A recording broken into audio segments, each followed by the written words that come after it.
I can't hear you. Lahat ng mga pumalakpak, mga kababayan, may 5,000. Oh, ganyan.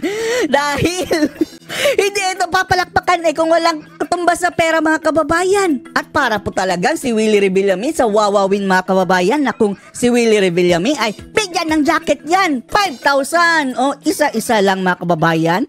Etong si Tambaloslos, pumalakpak lang sa kanya, mga kababayan, dahil medyo nahinaan siya sa palakpak Nagpa-contest kung sino ang mas malakas pumalakpak. Bibigyan ng 5,000 pesos cash. Ang sabi pa niya, lakasan niyo pa. Oh, I can't hear you. Oh, sa laki ba naman ng tenga, mga kababayan, hindi pa naririnig ang palakpak na parang binili, mga kababayan, ng 5,000. Lahat po na nandyan, 3,000 mahigit, mga kababayan. At ang bawat estudyante po, mga kababayan, binigyan ng 15,000 pesos cash. Ang sarap ng buhay. At kung nagtatanong kayo, mga kababayan, bakit nandyan si Tamba? Oh, sa Batangas, mga kababayan. Nag-groundbreaking po, mga kababayan, sa bagong building ng isang paaralan. Bakit ikaw ang nandyan, Tambaloslos? Supposedly, mga kababayan, trabaho yan ng presidente. Oh, Diyos mio, palibasa, mga kababayan, ang presidente, tamad. Eto na si Tamba ang kanyang pinapapunta dahil eto ay nagpe-prepare na ito, mga kababayan, sa 2028. Oh, para ng kung sino namigay-bigay na ayuda. As if sa kanya galing ang pera. Oh, tingnan po natin Marahil tayo ay nagtatanong, bakit nga ba tayo naririto? Oh, bakit kayo nandyan? Trabaho ba yan ng mga congressman? Ito talaga mga hudas, mga kababayan, na miyembro ng Quad. Andyan si Mang Kanor, sabi na si yung gustong tuhugin ay si Ivana Alawi, si Dan Fernandez. Ito mga hudas, mga kababayan, si Pimentel, si Luistro, si Paduano, na miyembro pala ng Alex Bungkayaw Brigade na si Paduano, no? Ito si Akop, mga kababayan, at yung mga young guns o mga quad-quad, mga hudas. Andyan sila lahat, mga kababayan, sa Batangas. Nag-groundbreaking. Kailan pa naging trabaho ng Legislative Department yan? Trabaho yan ng presidente. Groundbreaking, mga kababayan. Dun po sa mga miyembro po ang dito sila kongresista sa atin pong Quadcom. Oh, mga quad, hudas, quad. Diyos mio. Oh, Paduano, wala na akong masabi. Oh, wala na kaming masabi, kundi grabe. Oh, ganito na po kahudas, ka-powerful itong Congress ngayon, mga kababayan.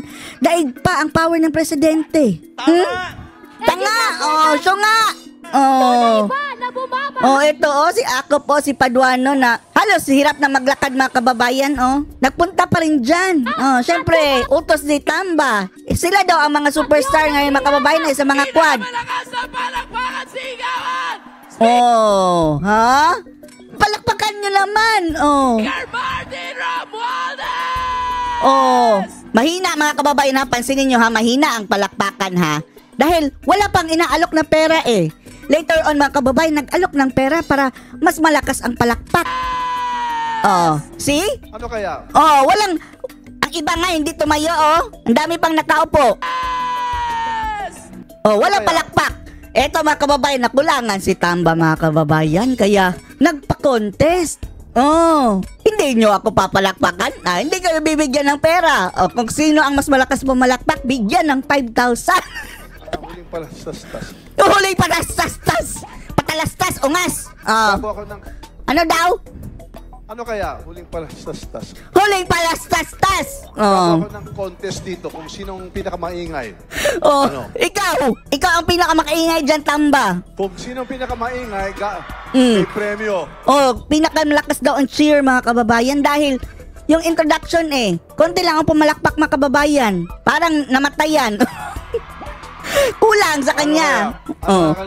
Ano kaya kung bigyan ko kayo ng pera, palakpakan nyo lang ako? Yung mga tiga-tingloy. Tenga. Hindi ko naririnig, sa laki ng tenga, hindi narinig. Tingloy. Sige, Tiga-bawan.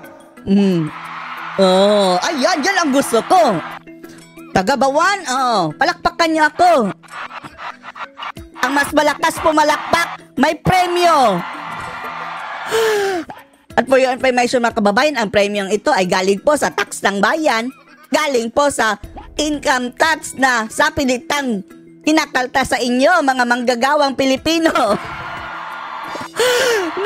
nilulustay ng nilulustay ng taong ito, mga kababayan, na dinidisguise as ayuda, na ang katotohanan ng mga kababayan is para ng ginagamit sa kampanya. Anong agenda yan dyan?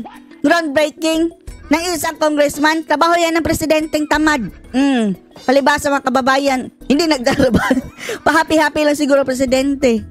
Ito naman, atat maging presidente. Kaya nandyan.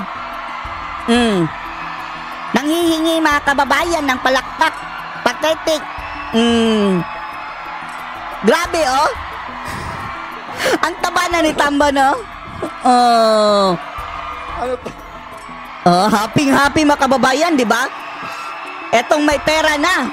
May pera na kasi ang yung usapan, mga kababayan. Ang dami cheer. Lalaban ba yung mga mambayan dito?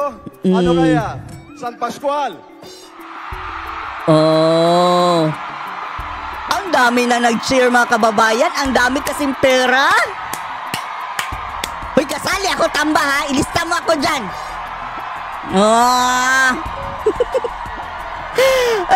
Grabe na, mga kababayan.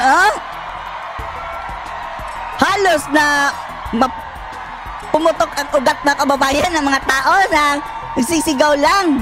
Dahil may premyo.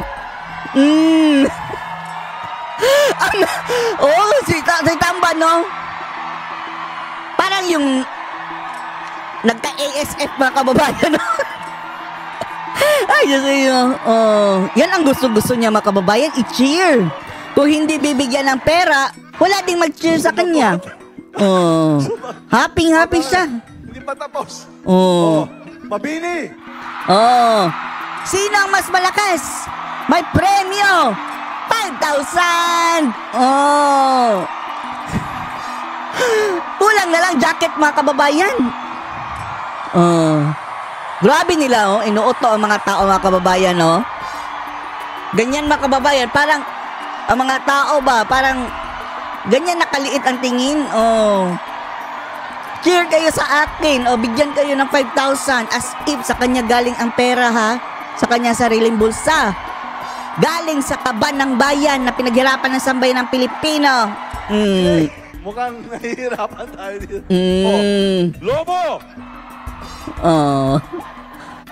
Konti lang ang sa Lobo. Malayo. Kayo naman, mga home court advantage ninyo.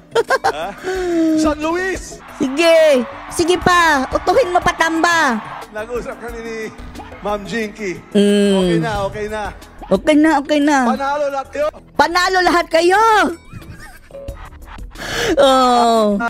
Dahil yan, mga 2,000 kayo ngayon ng araw na to. So, 3,000, Noy. Sabi kanina 3,000. Lahat ng mga pangalan ninyo. Ang swerte, mga kababayan. Lahat ng pangalan kukunin. Isalin nyo kami. Tambalos-los. Kinorek, mga kababayan, ha? 3,000 pala kayo. 3,000 na individuals, mga kababayan.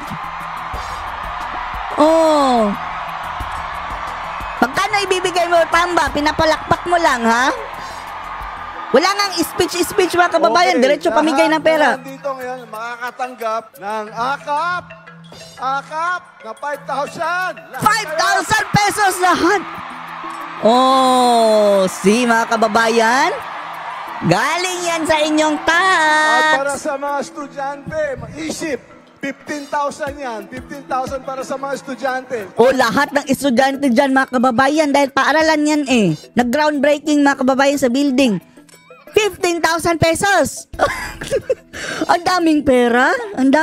Mga kababayan. Ayan na. Yun. Sige. Panalo tayo lahat dito ngayon. Maraming salamat. Basta Ikaw lang ang talo, Tamba, dahil hindi ka mananalo sa eleksyon. Ang talo, yung sambayan ng Pilipino na nagbabayad ng buwis na, ginagamit, mga kababayan. Akala sa kanilang pera. Kung makamigay-migay, parang, disposable talaga, mga kababayan, no? Parang, ganyan. Parang factory na ng pera ba?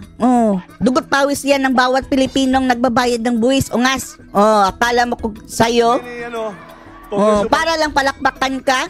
Lahat ng pangalan nyo, kayo. Isulat ang lahat ng pangalan. Beneficiaries ngayong araw na to. 3,000 po kayo. Oh, 5,000 each. Tapos ang mga estudyante, 15,000 pesos cash. Siguro pwede na ako umuwi. Oh, layas. Oh, grabing mga buhaya, palakpakan, oh. Ay, Diyos mia. Hindi, handog ng buong kongreso. Uy, hindi sa inyong pera yan. Ungas, anong masasabi nyo dito mga kababayan na kung maglustay ng pera?